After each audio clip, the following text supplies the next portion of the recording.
Mercredi 28 mai 2025, bonsoir à tous et à tous et bienvenue au rendez-vous de l'actualité sur ESAE TV. À la une de ce journal, mesure pour la réfection des toitures de salles de classe décoiffées dans 135 collèges d'enseignement général CEG sur l'étendue du territoire national. C'est ce qu'a décidé les membres du gouvernement béninois ce jour en sa séance hebdomadaire du Conseil des ministres. Vous suivrez en début de cette édition la substance des échanges issus de ce conclave gouvernemental. Le président du Conseil économique et social CES, Conrad Baguidi, a reçu en audience dans la matinée de ce mercredi l'ambassadeur des Émirats arabes unis près le Bénin, son Excellence Mohamed Saïd Al-Kaabi. Objectif, échanger sur le fonctionnement de l'institution et le renforcement des relations bilatérales entre les deux pays. On fait le compte-rendu dans ce journal. Au Sénégal, s'est ouvert ce mercredi 28 mai 2025 les journées du dialogue national axées cette année sur la réforme du système politique. Jusqu'au 4 juin prochain, les partis politiques sénégalais et tous les acteurs de la société civile intéressés vont plancher sur l'amélioration du système électoral et de la vie politique en général. On en parle dans un instant.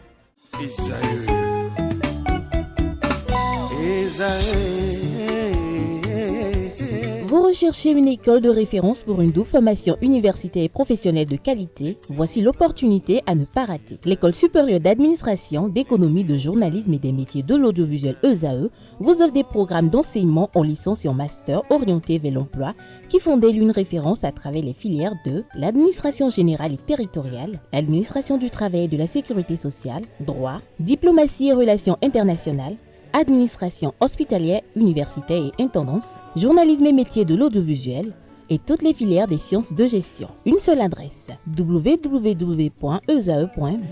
Rendez-vous dès maintenant sur nos campus ESAE Bedjromende au numéro 90 93 65 21 ou au numéro 98 98 14 00. Paracourt sur le numéro 52 46 12 12.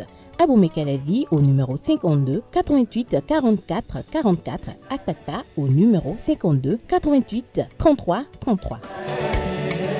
ESAE, l'excellence a un nom.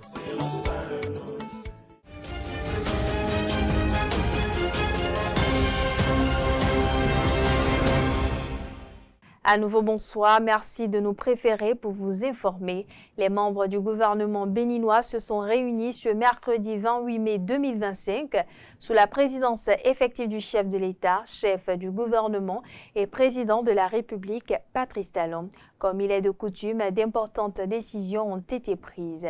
Au titre des mesures normatives, on note l'adoption du document de programmation budgétaire et économique pluriannuel 2026-2028, création de la Société béninoise d'infrastructures maritimes et fluvio-lagunaires et approbation de ses statuts. Des précisions ici dans cet élément avec le porte-parole du gouvernement, Wilfried Léandre Rungwechi. En point 1, transmission à l'Assemblée nationale du document de programmation budgétaire et économique pluriannuel 2026-2028. Ce document, conçu pour servir de support au débat d'orientation budgétaire, intervient dans un contexte économique national marqué cette année par une reprise vigoureuse de la croissance avec un taux estimé à 7,5% en 2024, soutenu par une amélioration de la productivité agricole, l'essor industriel, la relance du commerce et l'inflation maîtrisée à 1,2%. Ces performances économiques remarquables sont réalisées dans un environnement sous-régional et international incertain, d'où la nécessité de maintenir une trajectoire budgétaire soutenable et de renforcer la planification à moyen terme. Le ministre de l'Économie et des Finances, en relation avec le ministre de la Justice et de la Législation, prendra les dispositions en vue de l'organisation du dit débat avec la représentation nationale. En point 2, création de la Société béninoise d'infrastructures maritimes et fluvio-lagunaires et approbation de ses statuts. Cette société aura pour mission d'élaborer et de mettre en œuvre les stratégies à long terme de protection de la côte béninoise. Celles-ci peuvent combiner les dragages des fonds marins ou lagunaires, la recomposition du territoire et la préservation des espaces naturels. Elle s'occupera, par ailleurs, de la construction et de l'exploitation d'un chantier naval avec pour responsabilité d'entretenir les engins flottants nationaux et d'assurer leur navigabilité. Le Conseil a donc marqué son accord pour sa création. Il en a adopté les statuts, puis instruit les ministres concernés à l'effet de prendre les dispositions appropriées en vue de son opérationnalisation diligente. Dans le registre des communications, le gouvernement a décidé d'une mission de maîtrise d'œuvre du Centre technique agroalimentaire au Bénin. Suivez dans cet élément le point des autres décisions prises par le gouvernement, toujours avec le porte-parole du gouvernement. Mission de maîtrise d'œuvre du Centre technique agroalimentaire au Bénin. Le centre aura pour mission de renforcer la compétitivité des entreprises agroalimentaires et industrielles béninoises, d'instituer le respect des normes de qualité et d'hygiène, de combler l'insuffisance en équipements techniques modernes afin d'accroître les capacités d'exportation. De même, il offrira des services de conseil, d'assistance conseil, d'études, de formation et d'appui technique aux acteurs des filières agroalimentaires et de l'emballage, avec pour ambition d'optimiser le taux d'intégration de l'économie nationale en exploitant les recommandations du cabinet commis à cette mission. En point 2, approbation du document de politique nationale de promotion et de développement des petites et moyennes entreprises pour la période 2025-2034. La présente politique, élaborée dans une démarche inclusive et participative, précise les repères stratégiques devant guider les interventions relatives aux micro, petites et moyennes entreprises sur la période visée, lesquelles sont attendues à l'horizon 2034 pour être compétitives dans un cadre institutionnel adéquat et un environnement des affaires favorable à la création de la richesse, d'emplois décents et durables. Son approbation permettra ainsi de disposer d'une orientation nationale en matière de promotion et de développement des micro, petites et moyennes entreprises, tenant compte des mutations socio-économiques afin de mieux répondre aux nouveaux défis de développement de notre pays. Le ministre des Petites et Moyennes Entreprises et de la Promotion de l'Emploi veillera à sa mise en œuvre en liaison avec les autres ministres concernés. En point 3, agrément au Code des investissements. Il s'agit de 8 sociétés qui sont éligibles au bénéfice des différents régimes incitatifs de ce code, comme ci-après. Régime des investissements spécifiques. Grand Moulin du Bénin SA, pour son projet d'augmentation de capacité de production de farine de blé de son unité de production dans la commune de Cotonou. Mauve Africa Bénin SA, en vue de l'extension du réseau de couverture en 3G, 4G et 5G sur le territoire national. GFIS International Sarl, pour le projet d'ouverture et d'exploitation par dragage d'une carrière de sable lagunaire dans la zone marécageuse de Dja, dans la commune de Semekpoji. Partouche Casino Cotonou SA, dans le cadre de son projet de création d'un casino au Sofitel de Cotonou. Régime A. Protein and Nut Sarl, en vue de la construction et de l'exploitation d'une unité de fabrication de tourteaux dégraissés et d'huile brute de soja à Ouibatin dans la commune d'Alada. Lisa Cocktails Sarl, pour l'implantation et l'exploitation d'une unité de production de cocktails à base de jus de fruits et d'alcool à la zone industrielle de Semekpoji. Régime B. Global Veterinary Industries SA, dans le cadre de la mise en place d'une unité de production industrielle de prémix et de concentrés minéraux vitaminés pour aliments de volailles et dérivés à la zone industrielle de Gakpe dans la commune de Ouida. Nissi Sarl, pour l'installation et l'exploitation d'une unité de production de tourteaux et d'huile végétale brute à base d'arachide, de noix de palme, de karité et de soja à Denou dans la commune de Toribosito. La réalisation de tous ces projets, en plus des nombreux emplois qui en découleront, impactera positivement les différents secteurs dont ils relèvent et apportera de la plus-value à l'économie nationale. En point 4, réalisation des travaux d'urgence de réparation des dégradations critiques relevées sur le réseau routier national.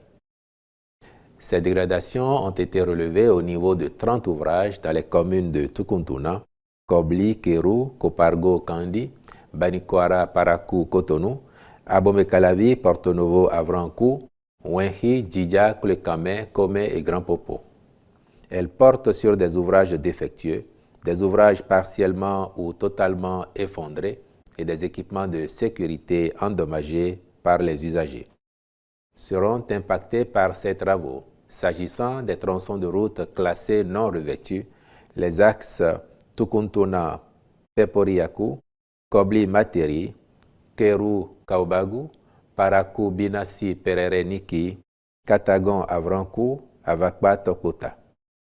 Quant aux routes revêtues, il s'agit des axes Kandi-Banikwara, Godome-Calavi, Pédekpor-Boyikon, Boyikon-Dassazoumé, Abomey-Azové, Ouida-Kome-Grand Popo et du pont Martin Luther King à Cotonou. Enfin, les tronçons de pistes rurales, Fowa-Singré-Anandana et Kome-Kpablé seront traités dans le cadre des présents travaux. En vue de leur exécution diligente, le Conseil a marqué son accord pour la contractualisation avec les entreprises retenues qui devront les exécuter conformément aux exigences de leur cahier de charges.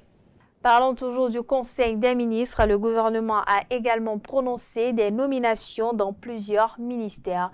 Le point ici avec le porte-parole. En point 5, modalité de commercialisation des logements économiques en location-achat. Le Conseil a procédé à une actualisation des modalités concernées dans le souci de faciliter l'accès du plus grand nombre de nos concitoyens à ces logements. Les ajustements effectués portent sur l'extension de la location-achat des logements économiques à la diaspora béninoise et aux personnes admises à la retraite. La durée de remboursement des logements économiques qui est portée à 20 ans au lieu d'une durée précédemment fixée à 17 ans. Le taux d'actualisation appliqué pour le calcul des mensualités qui est abaissé à 4,5% au lieu de 6,5%. Ces nouvelles modalités s'appliqueront à l'ensemble du programme, y compris à l'offre de logement de la Caisse nationale de sécurité sociale, dans un souci d'harmonisation et de cohérence au service de l'intérêt général. Il est à signaler que les prix de cession des logements économiques en achat au comptant restent inchangés et conformes à la décision du Conseil des ministres du 25 septembre 2024. De même, restent inchangées les modalités d'acquisition des logements sociaux de type D, notamment, dédiés uniquement aux agents de l'État éligibles et cédés par voie de location-achat pour des mensualités de 97 000 francs CFA sur une durée de 25 ans. En point 6, mesures pour la réfection des toitures de salles de classe décoiffées dans 135 collèges d'enseignement général sur l'étendue du territoire national. Le point de la situation fait ressortir des salles de classe décoiffées, aux toitures écharpantes endommagées par les orages ou les vents violents, mais aussi des dégradations d'autres natures par endroits.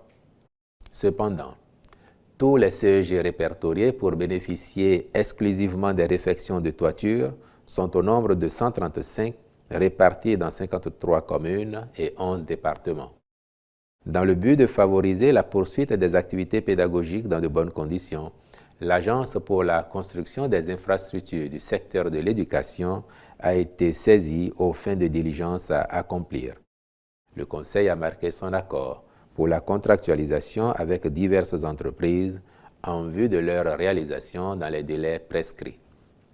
Au chapitre des rencontres et manifestations internationales, il a été autorisé la participation du Bénin à la 47e session du Comité du patrimoine mondial à Paris, en France, du 6 au 16 juillet 2025, puis celle des ministères en charge du développement et de la coordination de l'action gouvernementale, puis du travail et de la fonction publique, aux réunions statutaires et autres rencontres à l'extérieur de leur secteur au titre de l'année 2025. Au chapitre des mesures individuelles, les nominations ci-après ont été prononcées. À la Cour suprême, sur proposition du président, Conseillers: Messieurs Cosmo Aoyo, Eric Dewedi. Avocat général: Monsieur Kokou Agbezunke Huyovi. À la Cour des comptes, sur proposition de la présidente et après avis du Conseil supérieur des comptes. Président de la Chambre du contrôle des comptes des entreprises publiques, Monsieur Komlan Latifou Franck Djigla. Au ministère de la Justice et de la Législation, sur proposition du ministre. Directeur du Centre national du casier judiciaire, Monsieur Jessoukon Antoine Abévi. Après avis du Conseil supérieur de la magistrature, sont nommés pour une mission dans les juridictions de fond. Président du tribunal de commerce de Cotonou, Monsieur Romain Kofi. Procureur de la République près le tribunal de première instance de Cotonou, Monsieur Olusegun Tijani Serpos. Procureur général près la Cour d'appel de Cotonou, Monsieur Christian Adjakas. Président de la Cour d'appel d'Abomey, Monsieur Christian Ataï.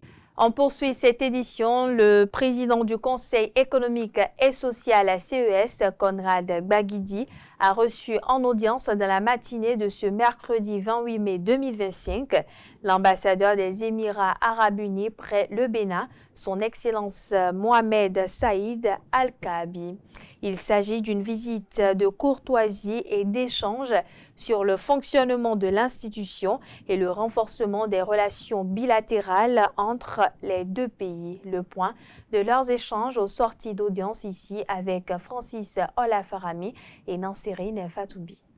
Double audience au cabinet du président du Conseil économique et social dans la matinée de ce mercredi 28 mai 2025. Dans un premier temps, il a reçu en audience l'ancien ministre Bernard Lani Davor. À la fin de leurs échanges, aucune déclaration n'a été faite à la presse. À la suite de l'ancien ministre Bernard Lani Davor, le président du Conseil économique et social Conrad Gbagidi a reçu son Excellence Mohamed Saïd Al-Kaabi, ambassadeur des Émirats arabes unis près le Bénin depuis 2023. Une visite de courtoisie et d'échange sur le renforcement des relations bilatérales entre le Bénin et les Émirats arabes sur les plans économiques et sociaux. L'ambassadeur a félicité le président du Conseil économique et social Conrad Gbagidi pour son élection à la tête de l'institution, mais également pour son parcours. C'était l'occasion pour le président de l'institution de présenter le Conseil économique et social à ses hôtes ainsi que ses missions. Il est à retenir également qu'un projet de collaboration est en gestation entre le Conseil économique et social du Bénin et une institution similaire installée aux Émirats arabes unis.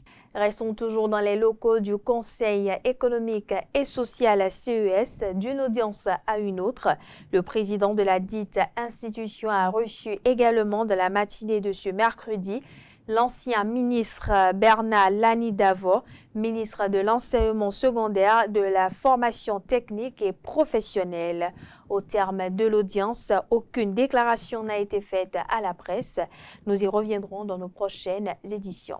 On poursuit ce journal. La ministre de l'enseignement supérieur et de la recherche scientifique, Éléonore Yahi Ladiekan, et son homologue des enseignements secondaires, technique et de la formation professionnelle, Véronique Toyifodé, ont effectué une descente au lycée technique Koulibaly ce mercredi. Objectif: constater l'effectivité de la composition des épreuves pratiques du baccalauréat 2025. Le point dans ce reportage signé Anedo. Descente de la ministre de l'Enseignement supérieur et de la Recherche scientifique et de son homologue des enseignements secondaires, techniques et de la formation professionnelle au lycée technique Koulibaly. Objectif: constater les compositions des épreuves pratiques de l'examen du baccalauréat, session unique de juin 2025. Nous avons pu observer sur les filières qui se déroulent ici que tout se passe bien. Donc nous avons quand même regardé l'état de matériel et également comment nos candidats pratiquent donc, ce qu'ils savent, ce qu'ils ont appris. Remarquez quand même que ce côté pratique compte beaucoup pour cet examen. Et quand vous savez la place que le gouvernement de son Excellence, le président Patrice Talon, accorde au volet pratique, au volet technique dans nos enseignements, vous comprenez combien il nous a plu de rester suffisamment pour apprécier cette progression. Nous avons vu les superviseurs assez outillés, motivés, engagés dans cette dynamique. Ces épreuves pratiques regroupent 8178 candidats répartis dans 10 centres de composition sur le plan national dans les séries E, mathématiques et techniques, EA, eau et assainissement, F1, construction mécanique, F2, électronique, F3, électrotechnique, F4, génie civil et G1, technique administrative. Un nombre qui a doublé depuis 2021 et surtout depuis l'adoption de la stratégie nationale de l'enseignement technique et de la formation professionnelle. Le nombre d'inscrits ne fait que s'accroître ces dernières années. Depuis l'adoption de la stratégie nationale de l'enseignement technique et de la formation professionnelle, il faut dire que la question de l'employabilité des formés est une question essentielle. Donc les structures d'encadrement essayent vraiment au mieux, s'activent en tout cas, pour créer des conditions pour des pratiques professionnelles améliorées. Et je voudrais aussi rappeler que l'objectif général de la stratégie nationale de l'enseignement technique et de la formation professionnelle, c'est de former des professionnels épanouis et aptes à répondre aux besoins d'une économie stable, durable et inclusive. Les candidats poursuivent donc les épreuves pratiques jusqu'à la fin de la semaine. Les épreuves écrites auront lieu en juin avec tous les autres candidats dans toutes les autres filières. Et puis on parle religion à présent. L'Union islamique du Bénin, en abrégé UIB, a annoncé ce mardi 27 mai 2025 les dates importantes du mois sacré de Zulhijja. Conformément aux observations de la Commission nationale d'observation du croissant lunaire, la fête de l'Aïd el-Adha, communément appelée Tabaski, sera célébrée le vendredi 6 juin 2025 sur toute l'étendue du territoire national. L'UIB exhorte l'ensemble des fidèles à vivre intensément les 10 premiers jours de ce mois béni en multipliant les actes d'adoration, les prières, les invocations ainsi que le jeûne du jour d'Arafat, fortement recommandé à ceux qui ne sont pas en pèlerinage. Et puis on parle sport à présent. Hier mardi 27 mai 2025, les Guépards du Bénin ont entamé leur premier entraînement en vue de leurs prochaines échéances internationales. Une séance marquée par le retour tant attendu du groupe national et les premiers pas sur une pelouse flambant neuve. À l'issue de cette reprise, le sélectionneur des Guépards, Gernot Roy, a confié ses premières impressions. Il a notamment parlé de la dynamique du groupe et les objectifs pour la suite de la préparation. Suivons ensemble. Après 2 ans d'absence, on a foulé cette pelouse du stade de l'Amitié. Ça fait plaisir parce qu'elle est magnifique maintenant. Et on essaie de retrouver un petit peu le football. Qu'après 1 mois et demi, on ne s'était pas vu. Eh bien, c'est important de retrouver les marques et retrouver un peu la complicité aussi. Donc c'est déjà une bonne séance. On a fait un travail technique, on a fait un travail de jeu et on a introduit les nouveaux joueurs qui sont là pour la première fois. Donc c'est une prise de connaissance dans de bonnes conditions et on est très heureux de voir ce stade dans l'état où il est. Mais on sait que pour le mois de septembre, peut-être ça va être un peu juste parce qu'autour, il y a encore beaucoup de choses à faire pour que les gens puissent arriver en sécurité au stade. Mais on est bien, on a fait une bonne séance, 1h35, et maintenant un petit peu d'étirement pour finir. C'est pas après un entraînement qu'on va pouvoir juger les nouveaux garçons, mais déjà on les a mis à l'aise, ils sont heureux d'être là, les anciens les ont bien accueillis et on espère que petit à petit ils vont trouver leur marque. Il n'y a pas de complexe à avoir, c'est pas parce qu'on est jeune qu'on n'a pas son mot à dire et son ballon à jouer. Et ils se sont déjà très bien intégrés. On va voir cet après-midi, ça sera une séance un petit peu en salle, de fitness aussi, de gymnastique, de yoga pour la récupération et demain matin on remet ça. On essaie de relancer les garçons, on est content qu'ils soient rétablis Il y en a d'autres, ça va être difficile pour lui de venir avec nous au Maroc, mais ce qu'on veut, c'est qu'il retrouve à la fois 100% de son physique, de sa technique, et aussi tactiquement retrouver le sens du jeu. Il a déjà fait des matchs avec une 4e division allemande, mais maintenant il s'agira pour lui de retrouver tout son savoir-faire. Mais on est en tout 30 joueurs, donc il aura l'opportunité avec le U20 de peaufiner sa forme.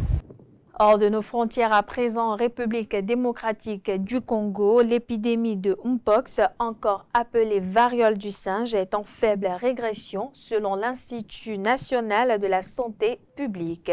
Le pays a enregistré 182 nouveaux cas confirmés la semaine dernière, ce qui amène à 21 452 le total de cas confirmés dans la capitale Kinshasa, qui, à elle seule, enregistre 88 nouveaux cas en une semaine, dont une bonne partie en milieu carcéral.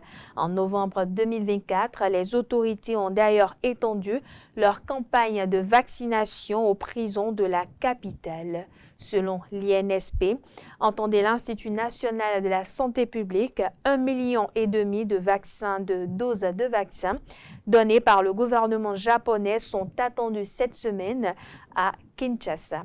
Direction le Sénégal à présent, je l'annonçais d'ailleurs au sommaire de cette édition. C'est ouvert ce mercredi 28 mai 2025, les journées du dialogue national axé cette année sur la réforme du système politique. Jusqu'au 4 juin prochain, les partis politiques sénégalais et tous les acteurs de la société civile intéressés vont plancher sur l'amélioration du système électoral et la vie politique en général. Une invitation à faire baisser les tensions politiques relayées par une dizaine de figures de l'opposition qui s'est exprimée à l'ouverture des travaux.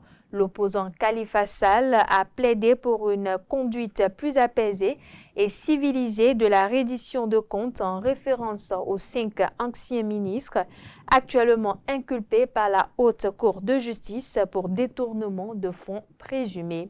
Autre attente formulée par l'opposition est celle d'ouvrir ce dialogue aux questions sociales et économiques, préoccupation majeure de la population selon l'ex-maire de Dakar, Khalifa Sall. Le chef de l'opposition, Amadou Ba, a demandé que cette question soit inscrite à l'ordre du jour, en plus des réformes du système électoral et des questions de liberté publique. Au total, 800 participants, notamment partis politiques et membres de la société civile, participent au dialogue national prévu pour une durée d'une semaine. Après des assises sur la justice l'année dernière, cette édition 2025 est consacrée à la vie politique selon les autorités.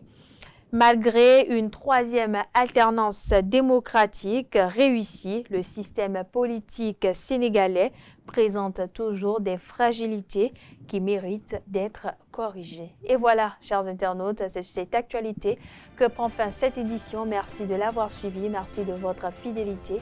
Excellente soirée en compagnie de nos programmes sur EZAE TV.